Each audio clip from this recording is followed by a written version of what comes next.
साथियों, कई लोगों की जमीन पे जब अवैध कब्जा होता है, अवैध कब्जे संबंधी विवाद होते हैं या सीमा संबंधी विवाद होते हैं, तो वो लोग धारा 24 में जाते हैं।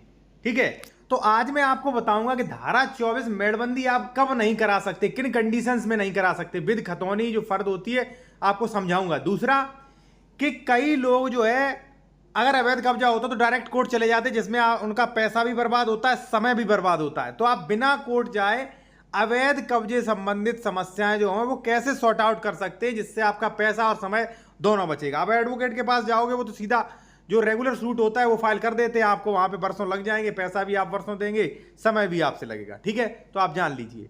तीसरा है कि अवैध कब्जा हटवाने की कई सेक्शंस हैं, उनके बारे में प्रावधान करेंगे। जैसे मान लीजिए सेक्शन 24 है, सेक्शन 134 है, और यहाँ पे सेक्शन जो है सीआरपीसी सेक्शन 145 है, न्यू जो बीएनएसएस है उसका सेक्शन 164 है। ठीक है, स्पेसिफिक रिलीफ एक्ट सेक्शन 6 है। तो ऐसे तमाम चीजें उनके सेक्शंस के बारे में बताएंगे कि कब आपको किस सेक्शन में जाना चाहिए। देखिए, अगर आपकी शुरुआत सही नहीं हुई, अगर आपने प्रक्रिया जो है वो शुरुआत से सही नहीं की, मान लीजिए वहां पे 24 की कार्रवाई करनी चाहिए, आप 116 में जा रहे, 116 की कार्रवाई करनी चाहिए, आप वहां पे 134 में जा रहे, तो गलत होगी, पत्रावली कैंसिल होगी, नहीं भी हुई तो समय बेस्ट होगा, पैसा बेस्ट होगा। ठीक है, इसलिए जान लेना आपको भी जानकारी जरूरी है। तो चलिए टॉपिक शुरू करते हैं। एक चीज मैं आपको और बता दूं कि कई लोग कमेंट्स में हमारा नंबर मांगते हैं, तो अगर आप कोई कानूनी सलाह, बेहतर कानूनी सलाह आपको चाहिए तो कॉन्टैक्ट नंबर हमारा वीडियो की डिस्क्रिप्शन में मेंशन किया गया है। ठीक है, जहां पे आप कोई भी कानूनी सलाह या डॉक्यूमेंट्स वगैरह चेक करवाना चाहते हैं तो वो भी आप करवा सकते हैं। जैसे जमीन खरीद रहे हो तो जमीन विवादित तो नहीं है, संक्रमणी असंक्रमणी कोई केस तो नहीं चला, ये सारी चीजें चेक करवा सकते हैं। अब साथियों, सबसे पहले जो अवैध कब्जा संबंधी जो आपकी, जैसे मान लीजिए कृषि भूमि पर अवैध कब्जा है, या कोई मान लीजिए आपने प्लॉट खरीद रखा है, ठीक है, तो प्लॉट का भी कब्जा सेक्शन 24 से हट सकता है। अब ये जान लीजिए सेक्शन 24 से कब्जा कैसे हटता है और कब नहीं हटेगा।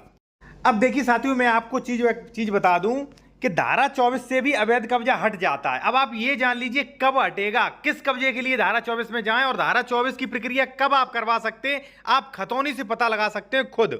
ठीक है, अब साथियों क्या करें, देखिए यहां पे एक खतौनी है आपके सामने, मान लीजिए खतौनी, देखिए धारा 24 में आपको जाना है तो वहां पे खतौनी मैंडेटरी। कई लोग नहीं बोलते, कई वकील बोल देते भाई प्लॉट लिया दाखिल खारिज मत कराइए। ठीक है, तो वहां पे भाई दाखिल खारिज करवा लीजिए, जमीनों का दाखिल खारिज करवाना सही होता है, वरना आप धारा 24, धारा 116, धारा 117, धारा 134, धारा 144, 32/38 इन धाराओं की प्रक्रिया ही आप नहीं करवा पाओगे। ठीक है ना। अब मान लीजिए आपकी अवैध कब्जा है, धारा 24 कह दिया कि धारा 24 में इसमें दावा डलेगा, या मान लीजिए धारा 24 में आप सीमांकन में जा रहे हैं। एक्चुअली धारा 24 हो सकता है, होता है साथियों, हो सकता नहीं, होता है सीमांकन संबंधी। जैसे मान लीजिए आपका कोई खेत है, गाटा संख्या 24, गाटा संख्या 28 आपके बगल में है, तो आपको ये लगता है कि 28 वाला हमारी जमीन पे कब्जा किए। ठीक है, तो आपको जाना चाहिए धारा 24 में। अब धारा 24 में आप जाओगे, कई बार मैंने देखा है कि वकीलों ने धारा 24 में पूरा दावा कर दिया, पत्रावली अदम पैरवी पे खारिज हो रही, भाई पैसा भी गया और गलत वकील के डिसीजन से। अब धारा 24 कब नहीं होता है वो आप जान लीजिए। देखिए साथियों, सबसे पहले तो आप ये देखिए जमीन का श्रेणी नंबर क्या है, क्योंकि जो नॉन ट्रांसफरेबल राइट्स वाली जो भूमि होती है उनका जो है सेक्शन 24 नहीं होता है, वो प्रशासनिक तरीके से ही आपकी नापतोल हो जाएगी, पहली चीज। ठीक है, और यहां पे जो भूमिधर है उसका प्रकार क्या है, transferable rights, non transferable rights, वो चेक कर लीजिए। ठीक है, उसके बाद साथियों आप ये चेक करिए कि गाटा संख्या सेपरेट नंबर है कि कितने सह खातेदारक, अगर कई सह खातेदारक उसमें तो सेक्शन 24 नहीं होगा। फिर आप ये देखिए कि गाटा मिनजुमला नंबर है कि सेपरेट नंबर, यानी कि देखिए कई बार क्या होता है, मिनजुमला नंबर होता है, बटा नंबर होता है, जिसका जो है बंटवारा तो हो चुका है लेकिन फिजिकली बंटवारा नहीं होता। ऐसा गाटा संख्या यानी कि मिनजुमला नंबर वो नंबर होता है जिसका अंश निर्धारित हो गया है लेकिन खतौनी पे बंटवारा हो गया है, लेकिन फिजिकली अभी बंटवारा नहीं हुआ है। तो क्या करना होगा, आपको पहले धारा 24 में नहीं जाना होगा, पहले आपको साथियों धारा 116, 117 में जाना होगा। और अगर गाटा मिनजुमला नंबर है तो उसके लिए प्रोविजन किया गया है, उस कुरा के लिए प्रोविजन किया गया है यूपीआरसी सेक्शन 30 में। ठीक है, तो धारा 24 का दावा ही नहीं डलेगा, यहां पे दावा डलेगा 116, 117 या धारा 30 का। ठीक है, तो ये चीज डिसाइड कर लें। ठीक है ना, और बेहतर एडवोकेट से सलाह लेना उचित रहेगा, क्योंकि बेहतर एडवोकेट से सलाह ले लीजिए कि भाई आपको किस प्रक्रिया में जाना पड़ेगा। ठीक है, ऐसा तो नहीं आपका वकील जो है, एडवोकेट्स जो है वो आपकी गलत सेक्शन में डाल दिया। ठीक है ना, आपको बहुत बड़ा खामियाजा भुगतना पड़ेगा। तो सीधी बात यह है कि धारा 24 के लिए श्रेणी नंबर क्या है जमीन का वो देख लेना चाहिए। जमीन संक्रमणीय होना चाहिए। उसके बाद जमीन का कोई भी शाखा खातेदारक नहीं होना चाहिए। गाटा मिनजुमला या गाटा जो है ऐसा नहीं होना चाहिए जिसमें कई शाखा खातेदारक हैं, तभी सेक्शन 24 यानी कि सीमांकन के लिए आप अप्लाई कर सकते हैं। अब मान लीजिए वहां पे श्रेणी नंबर अन्य है, नॉन ट्रांसफरेबल राइट्स वाली जमीन है, कई सह खातेदारक हैं या मिनजुमला नंबर है, तो ऐसी कंडीशन में साथियों मेड़बंदी नहीं होगी, और अगर कर दी तो अदम पैरवी पर पत्रावली आपकी खारिज होगी। ठीक है। और मैं आपको बता दूं मेड़बंदी के लिए ज़्यादा डॉक्यूमेंट्स कुछ नहीं लगेंगे। आप जो है एक जो उसका नक्शा जो होता है रेवेन्यू से नक्शा निकलवा लीजिए, खतौनी चालान से आसानी से मेड़बंदी हो जाती है। ठीक है। पहले प्रशासनिक तौर पे आप जो है कोशिश करिए, डायरेक्ट आप छोटी छोटी बातों पर कोर्ट कचहरी मत बाजिए। ठीक है ना, आपका पैसा भी वेस्ट होगा, समय बर्बाद होगा। एडवोकेट को कुछ नहीं, वो दावा लिख के दे देंगे, आप हर मंथ जो है उन्हें पैसा दोगे जाके।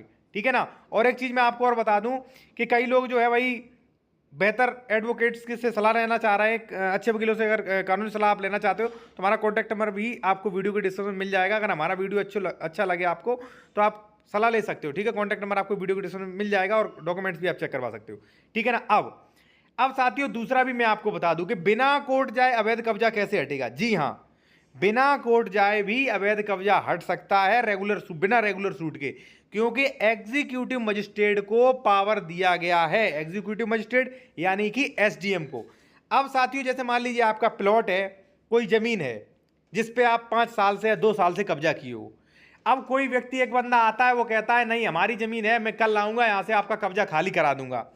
तो आप सीआरपीसी की धारा 145 जो कि वर्तमान बीएनएस शायद 164 है, ठीक है, उसमें एसडीएम को ये पावर है कि भाई एसडीएम को अगर लगता है जहां पर जल या कोई ऐसी संपत्ति अचल संपत्ति उसको लेकर दो पक्षों में विवाद हो सकता है, तो एसडीएम दोनों पक्षों को बुलाएगा और दोनों पक्षों के डॉक्यूमेंट्स मांगेगा, और जिसका पहले से कब्जा है उसको कब्जा यथास्थिति जो है वहां पे कब्जा रहने देगा। ठीक है। या जो अभी तुरंत कब्जा वैसे मान लीजिए हटा दिया तो उसको कब्जा दिलाएगा।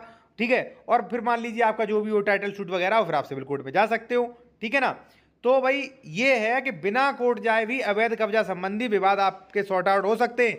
देखिए साथियों, अगर मान लीजिए कानून ये बना दिया जाए कि आप अपना खुद कर लो फैसला, तो जो भाई यहाँ पे जो है सबसे ज़्यादा लड़ाई होंगी, हो सकता है लोग भी मारे जाए। मान लीजिए आप किसी पे 5 साल से कब्जा किए हो, उसमें हम सह खातेदार हैं, मैं आके अचानक हटवाने लगूँ जेसीबी लेके, तो लड़ाई हो जाएगी वहाँ पे। कानून ये है कि अगर मान लीजिए आपका कब्जा है तो वहाँ पे धारा 24 दी गई है, धारा 116 117 दी गई है, धारा 6 है स्पेसिफिक रिलीफ एक्ट की, धारा 5 है, तो उसमें जाएं, कोर्ट का आदेश करवाएं, डायरेक्ट बल मत दिखाएं, वहाँ पे दो पक्षों में लड़ाई होगी। तो यही जो है इसमें एग्जीक्यूटिव मजिस्ट्रेट को भी पावर दिया गया है, तो उसका भी आप उपयोग करें। ठीक है ना। डायरेक्ट बात बात पे कोर्ट मत भागिए आप।